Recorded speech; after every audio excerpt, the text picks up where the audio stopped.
Hello everybody, it's Tas and welcome back to my channel. Today we are building another place from Avatar the Last Airbender, and this is the Southern Air Temple, the air temple that Aang is from. I have considered doing the Northern Air Temple as well, but I think what I would like to do first is go through and do something from each of the elements, each of the nations.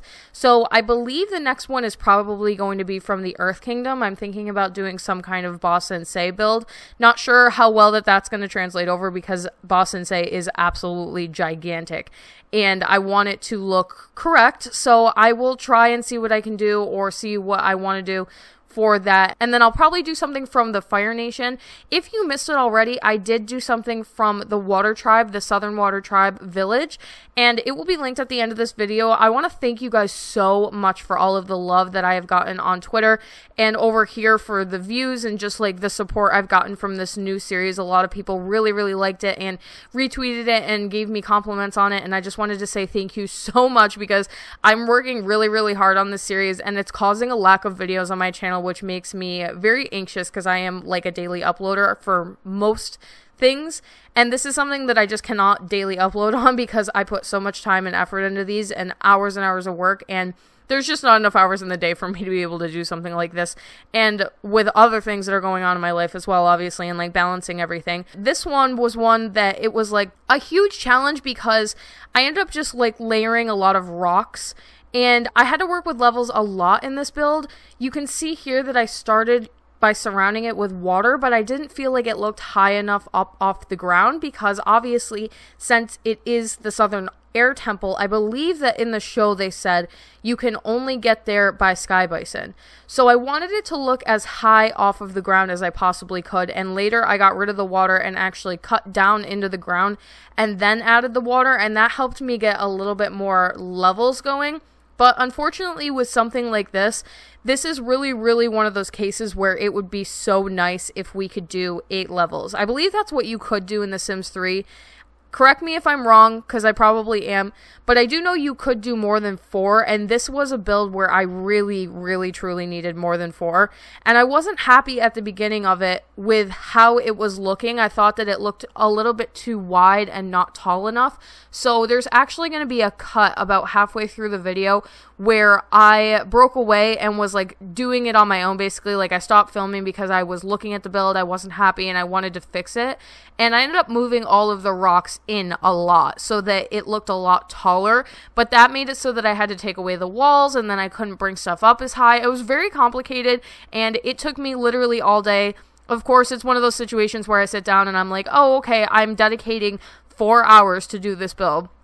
And 8 hours later, I'm not done with it. So this was very challenging. I'm hoping to God that when I upload this to the gallery, which I believe it actually already is uploaded to the gallery by the time you're seeing this video, it will be under my origin ID, theallegedsimmer, all one word. There is no CC in this build. There was no CC in the Southern Water Tribe build either, and there won't be for the rest of the series. I've been really digging the no CC builds lately because it's a lot easier for me to upload to the gallery and a lot easier for people to download the stuff that I make. And what I ended up wondering about is, with the amount of stuff that I rose up from the different levels, I do wonder if when it goes on the gallery, it won't actually be risen, because I think that what happens sometimes is if you raise up a lot of objects, when you go and place that lot back in your game, the objects that were risen up fall back down to the surface level, which is really going to mess this build up because there's so many objects that are up off the ground, and I'm hoping that people can download it and it actually will like stick to what it's supposed to, but I don't think that that's how it works. So I'm just hoping that there is enough rocks and enough leveling done correctly that if you downloaded it, it would still look halfway decent, or you can put the rocks back yourself if you're comfortable with it. What I'm actually building right now in the video is the little sky bison area, I believe that's what it's called. It's very hard for me to find reference photos for these locations, there is like usually just one for each one, and then there's like versions that are different in time. So obviously Legend of Korra has come out, and each of the locations that I'm building is from Avatar the Last Airbender. So when they transitioned over to Korra, they changed and they were updated a lot, and a lot of the photos that are a lot more clear are from Legend of Korra. So I have like very little reference to go off of from Avatar the Last Airbender, which is kind of weird to think about because obviously a lot of people are very familiar with these locations, but it seems like they used like one stock image over and over again of each of the like famous places from the show to show that they were like arriving at that location or whatever. And so I had one image to go off of for this, and it really did not give me the detail that I wanted to. So what I did is just obviously improvise with whatever I thought worked. So I built like a little sky bison area where the sky bison can play, and all of the towers and stuff, obviously the different air temples for the monks to go in and out of, and I really like it. I think that I enjoy the way that it came out. In the original build, it definitely didn't show as much greenery and foliage as I have put into this one, but I just felt like it was looking a little bit too stale and icy and not a lot of life, which I guess is true to the show because obviously in Avatar the Last Airbender, the Southern Air Temple is abandoned, so it does look a little bit lifeless, but it wasn't sitting well with me and I wasn't really loving it, so I did end up adding some trees around the different places, and I don't know, I'm really happy with this build, and it took me forever, but you guys have to let me know what you think, especially all of you that just subscribed because you are Avatar the Last Airbender fans just like me, and you're excited for this series. Please, please, please give me your opinions down in the comment section below, and let me know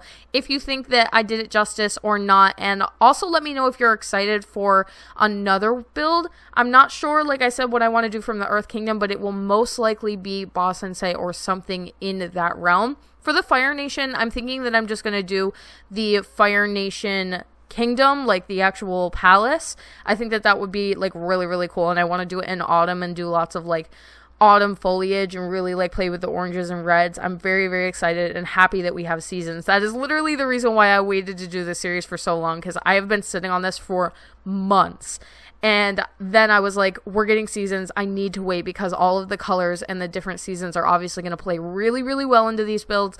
And we now have wind in the game, which I thought was a really important feature of the Southern Air Temple, because obviously the higher you get into the atmosphere, it is more windy, and obviously like wind, air temple, air nomads. It feels like I have been away from YouTube for quite a while because, believe it or not, I actually haven't filmed a video since before the 4th of July, which at this point I believe is over a week ago.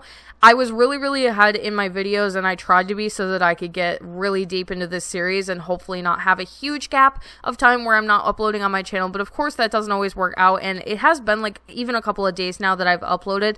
So I'm really hoping that by the time this goes up, it's not too late, because I don't know, I've been really busy with a lot of other stuff. I've been building a website for a friend. Building websites is something that I have done on the side for pretty much my whole life when I need some extra cash, or in general. Like, there was a point where I was just doing web design and doing freelance work, but it's really, really difficult to find steady income when you are a freelance web designer, because you just can't find jobs all the time.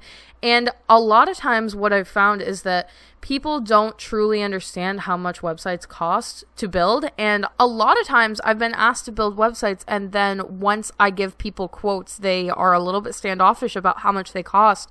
And I don't think a lot of people realize. And to kind of prove my point, I went on Twitter the other day, and the poll is literally running right now, but by the time you see this, it probably won't. I tweeted out a poll and I said, I want people who don't know anything about web design to answer a question for me. If I was to build you a basic website, how much would you expect to pay? And the answers that I gave were less than 500, 500 to 1,000, or 1,000 or more. And right now, the poll is sitting at most people believing that 500 or less for a basic website. And that's actually like really not the case. A lot of professional people like Wix designers, graphic designers, people who just design websites will charge like a minimum flat rate fee of $500 if they like really, really are giving you a deal. And it kind of blows my mind, because I've offered to do websites for less than that, which, like, let me tell you, if you're going to go to like a real professional, high grade, top of the line designer, you're going to expect to pay $7,000 plus for a website.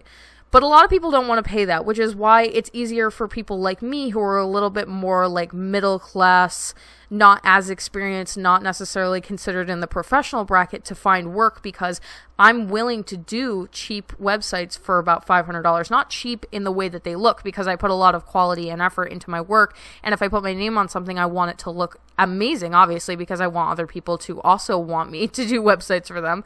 So I do everything that I possibly can for that person, but I also charge like a really, really, really low rate for a lot of people. And I've even back in the day, like when I was really, really struggling for money, I've offered to do websites for people for as low as like $8 an hour, which is absolutely the lowest rate you're probably ever going to find a web designer willing to do, because even like the most minimal low rate designers charge pretty much right around the $25 an hour range, depending on what it is. And normally what's like more common courtesy is to just say, I'm going to charge you this amount flat for the whole website. Doesn't matter how many hours I put into it, and I'll have it done by this date. And that's like typically the standard. And a lot of times, like I've lost jobs because people are not willing to pay rates that are below average for like what in general people would charge. And it's disappointing to like run a poll on Twitter and kind of like mark my suspicions correct in thinking that people really don't understand how much time and how much stuff this normally would cost. And I was totally correct so far, at least. I'll see how the poll kind of results, but it's interesting to me because I'm always nervous when I give somebody a quote for a website, because I'm always nervous that they're going to say, are you crazy? That's too much. But in reality, I'm always undercharging people. I am always undervaluing my time. And it's kind of crazy to me that still, like in this modern era, we have people who don't necessarily like understand how much time and effort and like real true work goes into this, just because like I think that you can even like translate that over into doing YouTube and things like that. I see a lot of comments on people's channels for things like they're not happy that YouTubers make as much money as they do, or whatever, like the big YouTubers.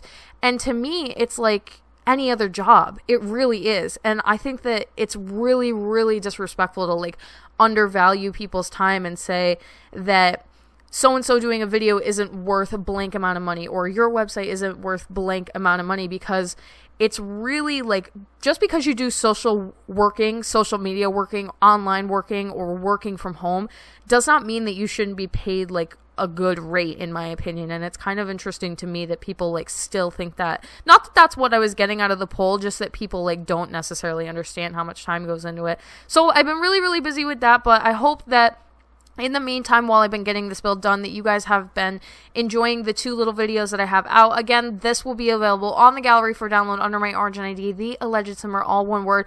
Please, Avatar the Last Airbender fans, let me know what you think of it. And thank you all so much for watching. Don't forget to like and subscribe, and hit that little bell icon below to turn on post notifications so you can get updated every single time that I post. And I will talk to you all in the next one.